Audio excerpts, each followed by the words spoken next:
अस्सलामु अलैकुम वरहमतुल्लाहि वबरकातुहू। अल्लाहुम्मा सल्ली अला मोहम्मद व अला आले मोहम्मद सल्लल्लाहु अलैहि वसल्लम।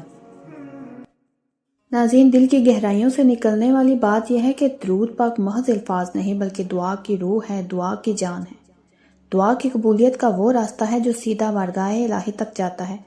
जब इंसान दुख, परेशानी, बीमारी, तंगी, रिज़्क, घरेलू उलझनों, औलाद के मसाइल, रिश्तों की रुकावटों या किसी भी ऐसी कैफियत में मुब्तला होता है जहाँ उसे लगता है कि सब दरवाजे बंद हो चुके हैं, तो दरअसल उसी लम्हे दरूद पाक उसके लिए सबसे पहला दरवाज़ा खोलता है। क्योंकि दरूद वो अमल है जो बंदे को नबी करीम सल्लल्लाहु अलैहि वसल्लम के दर से जोड़ देता है, और जो एक बार इस दर से जुड़ जाए उसके लिए फिर मायूसी बाकी नहीं रहती। नाज़रीन, दुआ मांगना इबादत है, मगर दुआ को आसमान तक पहुंचाने वाला परिंदा दरूद पाक है। इस हकीकत को अहले दिल हमेशा से जानते आए हैं कि जब दुआ के आगाज़ में दरूद हो और इख्तिताम में भी दरूद हो तो वो दुआ दरमियान में कबूलियत की खुशबू समेट लेती है। यही वजह है कि बुजुर्गाने दीन ने हमें सिखाया है अपनी हर हाजत, हर आरजू, हर फरियाद को दरूद की चादर में लपेट कर पेश करो, क्योंकि ये वो हदिया है जो हुजूर अकरम सल्लल्लाहु अलैहि वसल्लम की बारगाह अक़दस में पहुंचता है, और जब हदिया पहुंचता है तो जवाब भी ज़रूर आता है। सीरत तैयबा का ये रोशन पहलू है कि नबी करीम सल्लल्लाहु अलैहि वसल्लम के पास जब भी कोई तोहफा पेश किया जाता, आप इसका बदला उससे बेहतर अता फरमाते। ये आप सल्लल्लाहु अलैहि वसल्लम की आदत मुबारक थी। अब जरा गौर करें कि दरूद पाक भी तो एक हदिया है जो उम्मत की तरफ से आका सल्लल्लाहु अलैहि वसल्लम की खिदमत में पेश किया जाता है। फ़र्क सिर्फ इतना है कि ये हदिया ज़मीन से आसमान तक फरिश्ते ले जाते हैं। जब फरिश्ते दरूद पहुंचाते हैं तो उम्मती का नाम भी पेश करते हैं, और उस लम्हे आका करीम सल्लल्लाहु अलैहि वसल्लम की शफ़क़त उम्मत जोश में आती है, और वो अल्लाह ताला की बारगाह में अपने इस उम्मती के लिए दुआ फरमाते हैं। नाज़रीन, यही वो राज है जिसकी वजह से दरूद के साथ मांगी गई दुआ कभी हाली नहीं लौटती, कभी फ़ौरन, कभी ताहीर से, मगर कबूल ज़रूर होती है। क्योंकि ये दुआ सिर्फ बंदे की नहीं रहती बल्कि उसमें नबी करीम सल्लल्लाहु अलैहि वसल्लम की दुआ भी शामिल हो जाती है, और जिस दुआ में महबूब खुदा की दुआ शामिल हो जाए उसके रद्द होने का तसव्वुर भी मुमकिन नहीं रहता। इसीलिए अहले अल्लाह कहते हैं कि हम खुद हजूर पाक सल्लल्लाहु अलैहि वसल्लम की बारगाह में जाकर दुआ की दरख्वास्त नहीं कर सकते, मगर दरूद के ज़रिए हम ये दरख्वास्त खुद ब खुद पहुँचा देते हैं। बीमारों की शिफा के बेशुमार वाक़यात मिलते हैं नाज़रीन, जहाँ सिर्फ दरूद की कसरत ने दुआओं से ज़्यादा असर दिखाया। किसी ने बिस्तरे बीमारी पर लेटे लेटे दरूद को अपना ओढ़ना बिछोना बना लिया और चंद दिनों में सेहत वापस आ गई। किसी ने कर्ज के बोझ तले दबकर दरूद को पकड़ लिया और ऐसे असबाब बने कि अक्ल हैरान रह गई। किसी ने रिश्तों की नाउमीदी में दरूद को सहारा बनाया और दिलों में ऐसी नरमी पैदा हुई कि बंद रास्ते खुद खुलते चले गए।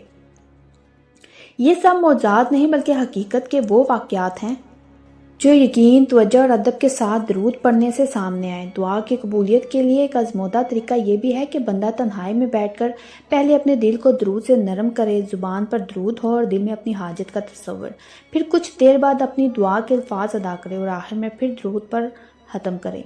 ये ऐसा रूहानी दायरा है नाज़रीन जिसमें दुआ महफूज हो जाती है। एक और तरीका जो अहले तजर्बा ने बताया वो ये है कि किसी एक मुख्तसर दरूद को अपना मामूल बना लिया जाए और उसे मुसलसल पढ़ा जाए ताकि दिल उसके नूर से मानूस हो जाए। मिसाल के तौर पर पहला मुख्तसर दरूद ये है सल्लल्लाहु अलैहि वसल्लम। ये वो दरूद है जो हम दिन में बेशुमार मरतबा पढ़ते हैं, मगर जब नीयत के साथ इसे विर्द बनाया जाए तो इसका असर कई गुना बढ़ जाता है। ये दरूद दिल में हजूर सल्लल्लाहु अलैहि वसल्लम की याद को ताज़ा रखता है और यही याद दुआ में जान डाल देती है। दूसरा मुख्तसर दरूद है अल्लाहुम्मा सल्ली अला मोहम्मद है। ये ऐसा दरूद है जो ज़ुबान पर हल्का और मिजान में भारी लगता है। इसके साथ दुआ मांगने वाले अक्सर ये महसूस करते हैं कि उनके दिल का बोझ हल्का हो रहा है। तीसरा दरूद है अल्लाहुम्मा सल्ली वसल्लम अला नबीना मोहम्मद। इसमें सलावात के साथ सलाम भी शामिल है और सलाम दरअसल कुर्बत की अलामत है। चौथा दरूद है सल्लल्लाहु अला हबीबिही मोहम्मद। ये दरूद मोहब्बत के जज्बे को जगाता है और जब दुआ मोहब्बत के साथ मांगी जाए तो कबूलियत के करीब हो जाती है। उसके बाद दरूद आता है सल्लल्लाहु अला मोहम्मद व आलिही। इसमें आका सल्लल्लाहु अलैहि वसल्लम के अहले बैत की निस्बत शामिल है और निस्बत का असर दुआ में वसीयत पैदा करता है। इनमें से किसी एक दरूद को भी अगर बंदा इखलास के साथ अपना ले और अपनी दुआ से पहले और बाद में से पढ़े तो उसके दिल में ये यकीन पैदा हो जाता है कि मेरी बात सुनी जा रही है। ناظرین، بزرگان دین کے حالات میں ملتا ہے کہ وہ مشکل ترین گھڑی میں الفاظ دعا کم اور درود زیادہ پڑھتے تھے، کیونکہ وہ جانتے تھے کہ اصل کام درود کرے گا، دعا تو بس بہانہ ہے۔ یہی یقین آج بھی اگر ہمارے دل میں اتر جائے تو ہماری دعاؤں کی کیفیت بدل سکتی ہے۔ جب ہم یہ سمجھ لیں کہ درود پڑھتے وقت ہم صرف ثواب نہیں کما رہے بلکہ نبی کریم صلی اللہ علیہ وسلم کی بارگاہ میں حاضری دے رہے ہیں، تو پھر ہماری توجہ، ہمارا ادب اور ہماری امید سب بدل دیا جاتا ہے۔ اسی ادب کے ساتھ مانگی گئی دعا دل کو سکون دیتی ہے، چاہے قبولیت فوراً نظر آئے یا نہ آئے۔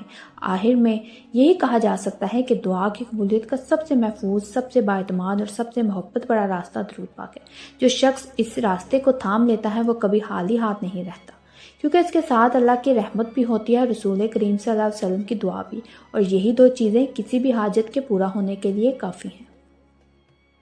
تو ناظرین، اگر آپ کو میرا یہ مشاہدہ، میرے یہ الفاظ دل سے لگے ہوں تو میرے چینل کے ساتھ جڑے رہیے، میرے چینل کو سبسکرائب کریں، لائک کریں، شیئر کریں، اور مجھے کمنٹس میں ضرور بتائیے گا کہ کون کون درود پاک پڑھتا ہے۔ ایک نئے مشاہدے کے ساتھ دوبارہ حاضر ہوں گی۔ جزاک اللہ۔